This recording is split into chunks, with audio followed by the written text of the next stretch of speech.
विदेशी मायका परदेसी ससुराल। क्या बात है अनु बहन, आजकल आप दिखाई नहीं देती, कहाँ रहती हो दिन भर? हाँ भाई, आजकल बाहर खड़े होने की फुर्सत किसके पास है। हमारा तो घर में ही मन लग जाता है। वो आईपैड है ना मेरे पास, उसी पर बैठकर ओटीटी पर ड्रामे देखती रहती हूँ। ये ड्रामा क्या भला है भाई, हम तो पहली बार सुन रहे हैं। किसी नए चैनल की बात कर रही हो क्या? बस इसीलिए मैं बाहर नहीं निकलती। अब हमारे स्टैंडर्ड का यहाँ कॉलोनी में कोई रहता भी तो नहीं है। मेरी बातें किसी के समझ में भी नहीं आती। अब एक बात कहो फिर उसके बाद 5 मिनट तक उसको समझाते रहो। अरे भाई, ड्रामा कोई सास बहू का सीरियल नहीं होता। ड्रामा मतलब कोरियन ड्रामा, कोरिया के फिल्म शोज वगैरह होते ना। वैसे भी तू जान के क्या करेगी? कहाँ तू है सास बहू के दांव पेच वाले सीरियल देखने वाली औरत, और कहाँ ये कोरियन ड्रामा। तेरे पल्ले नहीं पड़ने वाला। अच्छा भाई, हम तो छोटे लोग हैं और तुम हो बड़ी हाई फाई। एक बात बताओ, तुम्हें ये कोरिया की भाषा कब से आ गई जो तुम कोरिया के शो देखने गई? कर दी ना गवारों वाली बात। अब टीवी के 4 चैनलों से बाहर निकलो तब तो तुम्हें पता चले कि दुनिया में और क्या क्या है। आजकल किसी दूसरे देश की फिल्म या सिनेमा देखने के लिए उनकी भाषा जानना जरूरी नहीं है। हिंदी में डब होकर सब कुछ मिल जाता है। बुरा मत मानना, लेकिन एक बात कहूं, अभी ना तुम्हें बहुत समय लगेगा नए जमाने के हिसाब से खुद को अपडेट करने में। अब हर कोई अनु शर्मा थोड़ी ना होता है जो जमाने के साथ कदम से कदम मिलाकर चले। अनु अभी पड़ोसन शीला के साथ गली में खड़ी होकर बातें कर रही थी, तभी गली में चाट बेचने वाली की आवाज सुनाई देती है। अरे तू छोड़िए ड्रामा, क्या कोरियन ड्रामा। अच्छा चलना, गोलगप्पे खाते, मजा आ जाएगा। कितनी डाउन मार्केट वाली बातें करती हो शीला तुम। इतने साल हो गए हमें यहाँ रहते हुए। तुम्हारे पति कहाँ से कहाँ पहुंच गए, लेकिन तुम्हारी सोच आज भी वहीं के वहीं है। अरे कुछ तो परिवर्तन लाओ अपने अंदर। इतने बड़े ऑफिसर की बीवी हो गई हो। अच्छा लगता है क्या गली में खड़े होकर ये जाहिलों की तरह मुंह खोल खोल कर गोलगप्पे खाना? स्टैंडर्ड नाम की भी कोई चीज होती है कि नहीं? माफ करना, मैं ये सड़क छाप दुकान पर जाकर गोलगप्पे नहीं खा पाऊंगी।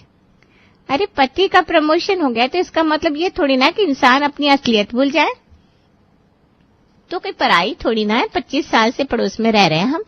हमारे बीच में क्या फॉर्मेलिटी। मैं तो चली गोलगप्पे खाने, तू अपना ज्ञान झाड़ती रह। अनु अपने घर के अंदर आ जाती है और शीला गोलगप्पे खाने के लिए गली में खड़े हुए चाट वाले की तरफ बढ़ जाती है। तुम बस मोहल्ले की औरतों में शेखी बघाड़ती रहना। जानती हो ना हमारी गुनगुन के लिए कोई ढंग का लड़का नहीं मिल रहा है। समझ में नहीं आता करे तो क्या करे। अरे गुनगुन मेरी बेटी है, किसी ऐसे वैसे लड़के के साथ थोड़ी ना शादी कर दूंगी उसकी। लड़का कम से कम अमेरिका रिटर्न होना चाहिए, जिसके पास बंगला होगा, गाड़ी होगी, नौकर चाकर होंगे, जो मेरी बेटी को देश विदेश की यात्रा कराएगा। ऐसे लड़के के हाथ में हाथ दूंगी अपनी बेटी का, किसी सड़क छाप के हाथ में नहीं। मम्मी, बड़े बड़े सपने देखने से पहले एक बार ये तो देख लो कि हमारे पास क्या है, जो कोई बड़े घर वाला देश विदेश में घूमने वाला लड़का आकर हमसे रिश्ता जोड़ेगा। हमारी खुद की जेब में फूटी कौड़ी नहीं है और आप सपने देख रही हैं करोड़पति दामाद के। अरे बेटा, मुझे पता है कि मेरी जेब में फूटी कौड़ी नहीं है, तभी तो मैं चाहती हूँ कि मेरी बेटी ऐसे घर में जाए कि उसे कम से कम अपनी माँ वाली जिंदगी तो ना जीनी पड़े। और बेटा, तभी तो मैं तेरे लिए विदेशी दामाद ढूंढने की बात करती हूँ। विदेश में बैठे हुए लड़के को क्या पता कि इंडिया में हमारे पास क्या है और क्या नहीं। बड़े बुजुर्ग एक मोटी सी बात समझा कर गए हैं, गुड़ चाहे ना खिलाओ लेकिन गुड़ सी बात करनी आनी चाहिए। समझी कि नहीं? नहीं समझ में आई मम्मी। आपकी ये गोल गोल जलेबी जैसी बातें समझना ना बड़ा ही मुश्किल है। नहीं, नामुमकिन है। अरे बेटा, मेरे कहने का मतलब है कि माना कि हमारे पास पैसा नहीं है, लेकिन पैसा होने का दिखावा तो कर ही सकते हैं ना हम लोग। सबसे पहले एक ऐसा लड़का ढूंढना होगा जिसके पास खूब सारा पैसा हो और जो तुझसे शादी करने के लिए भी तैयार हो जाए। बाकी सब मैं देख लूंगी। कुछ दिन बाद गुनगुन अपने घर लौट रही थी कि एक बड़ी सी गाड़ी आकर उसके नजदीक रुकती है और उसमें से एक खूबसूरत नौजवान उतरकर उसके करीब आने लगता है। गुनगुन, मैं तुमसे कुछ कहना चाहता हूँ, क्या तुम मुझसे शादी करोगी? हे भगवान, ये सब सच है क्या? ये इतनी बड़ी गाड़ी वाला लड़का मुझसे शादी करना चाहता है। यही सही मौका है गुनगुन, हाँ कर दे, वरना मम्मी पापा के भरोसे बैठी रहेगी तो कमारी ही मरेगी। उनसे तो कुछ होने वाला नहीं है। लेकिन तुम मेरा नाम कैसे जानते हो? मैं तो तुम्हें नहीं जानती। आजकल ये कौन सी मुश्किल बात है? तुम कौन से कॉलेज से पढ़ी हो, तुम्हारा मोहल्ला, गली, नाम सब पता लगा लिया मैंने। मैं तुमसे सच्चा प्यार भी करता हूँ। लो, इसे तो सब कुछ पता है मेरे बारे में। कहीं इसे हमारे फटे हाल के बारे में पता चल गया तो ये भी भाग जाएगा। अच्छा ठीक है, देखो शादी ना एक बहुत बड़ा डिसीजन होता है और अपने पेरेंट्स की मर्जी के बिना ऐसे कैसे मैं तुमसे शादी का वादा कर सकती हूँ। अगर तुम वाकई मुझसे शादी करना चाहते हो तो अपने पेरेंट्स को लेकर मेरे घर आ जाना। मम्मी पापा तुमसे मिलकर हाँ कर देंगे तो मुझे भी कोई एतराज नहीं होगा। ठीक है, मैं अपने पेरेंट्स को लेकर शाम को तुम्हारे घर आता हूँ। वैसे तो मैं जानता हूँ तुम किस मोहल्ले में रहती हो, फिर भी एड्रेस दे दोगी तो थोड़ी आसानी होगी। हाँ, एड्रेस नोट कर लो और ये मेरा मोबाइल नंबर है, दिक्कत हो तो इस पर फोन कर लेना। मम्मी, बड़ी धमाकेदार खबर लेकर आई हूँ मैं। आप लोगों से तो कुछ होने से रहा, मैंने खुद ही अपनी शादी का इंतजाम कर लिया है। क्या बात कर रही है? ऐसे कैसे कर लिया इंतजाम? कौन है लड़का? देख, किसी सड़क छाप लड़के से मैं तेरी शादी नहीं करने वाली, चाहे मुझे सारी उम्र तुझे घर में बिठा कर ही क्यों ना रखना पड़े। अरे बेटा, सोसाइटी में अपनी भी कोई इज्जत है। मम्मी, ये इज्जत का पार्ट आप मुझे ना पढ़ाओ तो ही अच्छा है। ये झूठी टशन बाहर वालों को दिखाया करो। मैं जानती हूँ आप कितने पानी में हो। बेचारे पापा कितने साल बाहर नौकरी करके लौटे ताकि हमारी दाल रोटी चलती रहे।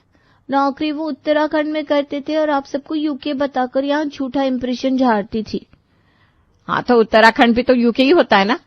और बेटा, हाथी के दांत खाने के अलग होते हैं, दिखाने के अलग। पहचान हाथी की उसके दिखावटी दांत से ही होती है। मम्मी, कोई ऐसा वैसा लड़का नहीं है, लंबी सी गाड़ी लेकर आया था, बिल्कुल हीरो जैसा दिखता है। मुझे लगता है मेरी किस्मत बदलने का समय आ गया।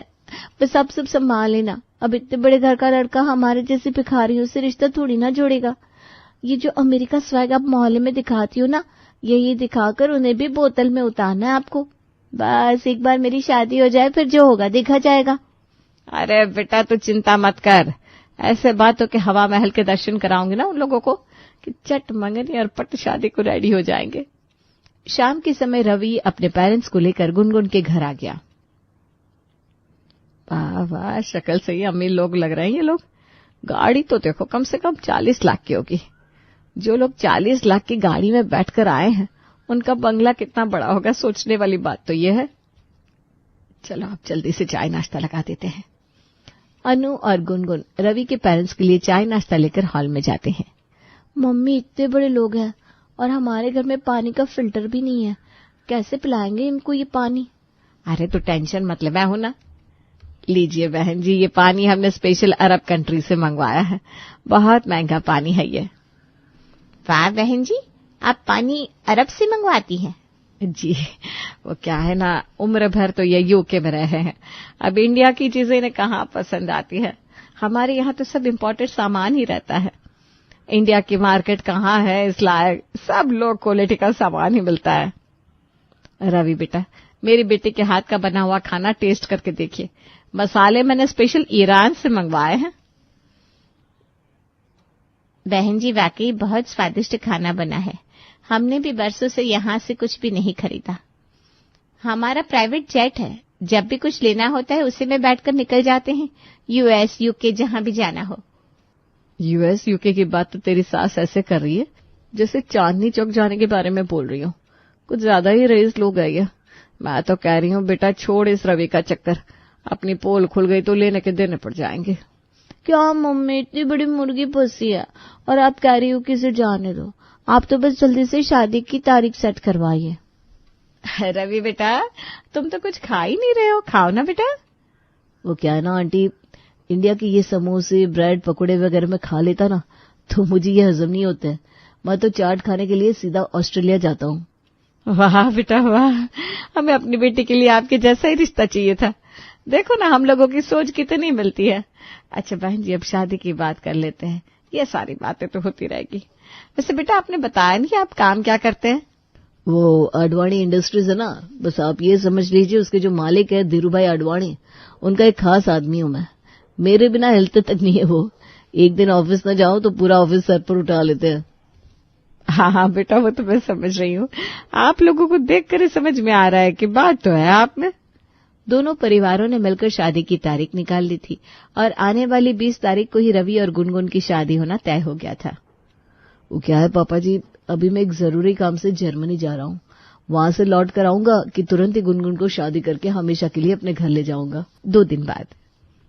वैसे तो ये एक फॉर्मेलिटी है, पर फिर भी एक आध दिन का समय हो तो हम लोग एक बार आपके घर आकर अपनी तसल्ली करना चाहेंगे। अरे बहन जी, शादी की डेट पक्की होते ही हम लोग तो शॉपिंग के लिए लंदन आ गए हैं। अब तो शादी से एक दिन पहले ही लौटेंगे। आपको भरोसा नहीं है क्या हम पर? अरे नहीं, ऐसी कोई बात नहीं है। जाने दीजिए, अब शादी में मुलाकात होगी। शादी में अभी तकरीबन 10 दिन बाकी थे। एक दिन गुनगुन के पिताजी नई दिल्ली मार्केट में कुछ सामान खरीद रहे थे, तभी उन्हें रवि की गाड़ी सड़क के किनारे खड़ी हुई नजर आती है। अरे ये तो दामाद जी की गाड़ी लग रही है। तभी उनकी नजर साइड में खड़े रवि पर पड़ती है, जो कि एक ठेले पर खड़ा हुआ गपागप गोलगप्पे खा रहा था। अरे रवि बाबू, आप तो कह रहे थे आपको इंडिया का चाट हजम नहीं होता, और यहाँ आप दबा दबा कर गोलगप्पे खा रहे हैं। अब रवि घबरा जाता है। अरे ये ससुर जी यहाँ कहाँ से टपक गए? वो क्या है ना पापा जी, मैं आज ही जर्मनी से लौटा हूँ। यहाँ पर एक काम से आया था, तभी इस गोलगप्पे वाले ने मुझसे कहा कि इसकी माँ बहुत बीमार है, अगर मैं गोलगप्पे खरीद लूंगा तो इसकी मदद हो जाएगी। बस फिर क्या था, मैंने सोचा मेरे 10 रुपए के गोलगप्पे खाने से इस बेचारे की इतनी मदद हो जाएगी, तो मैंने 3-4 प्लेट गोलगप्पे खा डाले। वाह बेटा वाह, क्या संस्कार है तुम्हारे। अगर ऐसी बात है तो ठीक है, 5 प्लेट गोलगप्पे हमारे भी बनवाओ, हम भी खाएंगे और हम भी मदद करेंगे।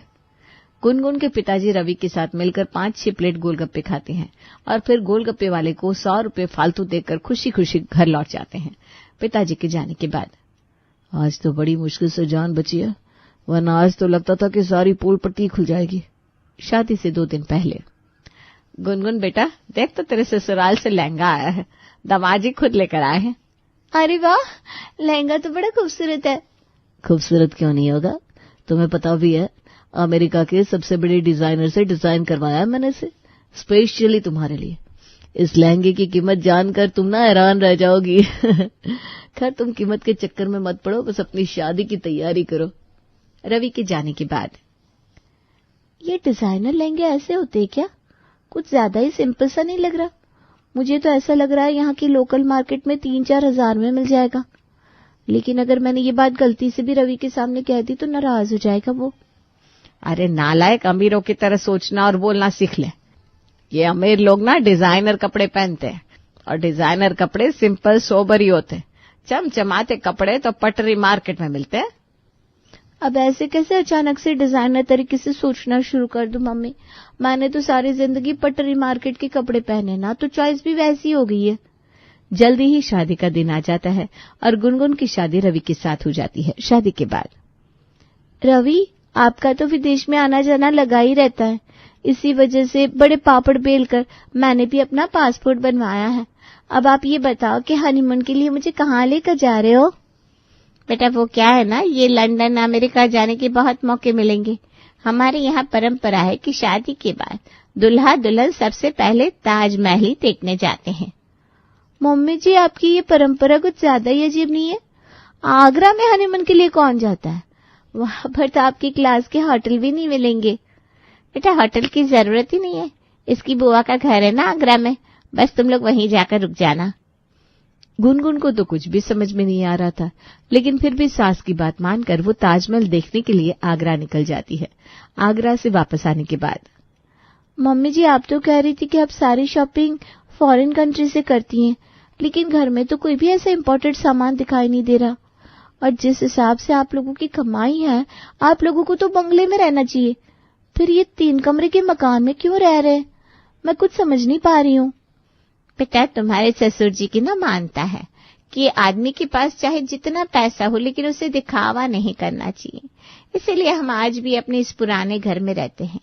और ये जो सजावट का सामान हमारे घर में लगा हुआ है ना, इसको छोटा मोटा समझना मत, ये तो सारे एंटिक पीस है। लेकिन मम्मी जी, ये सब बहुत पुराना और ओल्ड फैशन नजर आ रहा है। विंटेज शॉप से खरीदा हुआ सामान है, लाखों में कीमत है इनकी। कुछ दिन बाद सुनिए ना, बताइए तो कब जाने वाले हैं आप विदेश? इस बार मैं भी आपके साथ ही चलूंगी।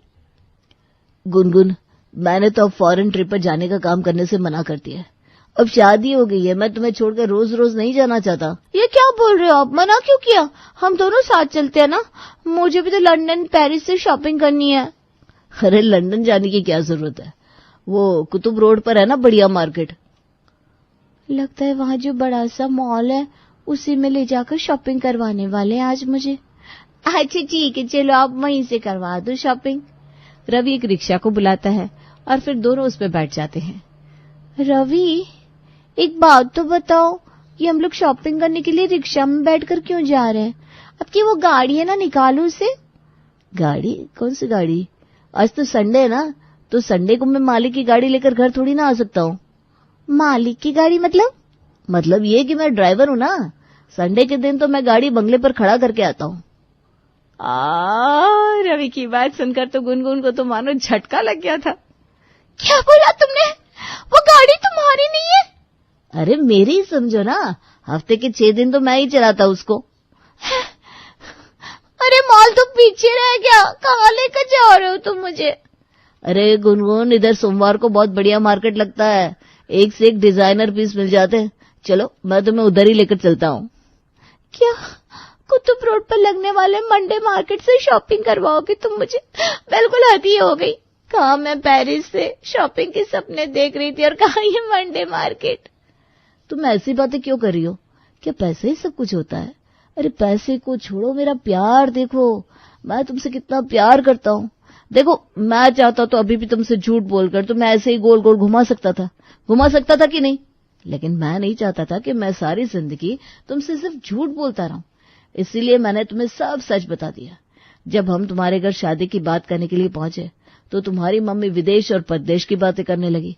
हमें लगा कि अगर हम अपनी असलियत बता देंगे तो शायद रिश्ता टूट जाएगा, इसीलिए हमने भी बातों का झूठा पहाड़ खड़ा कर दिया और फिर एक झूठ को छुपाने के लिए झूठ पर झूठ बोलते चले गए।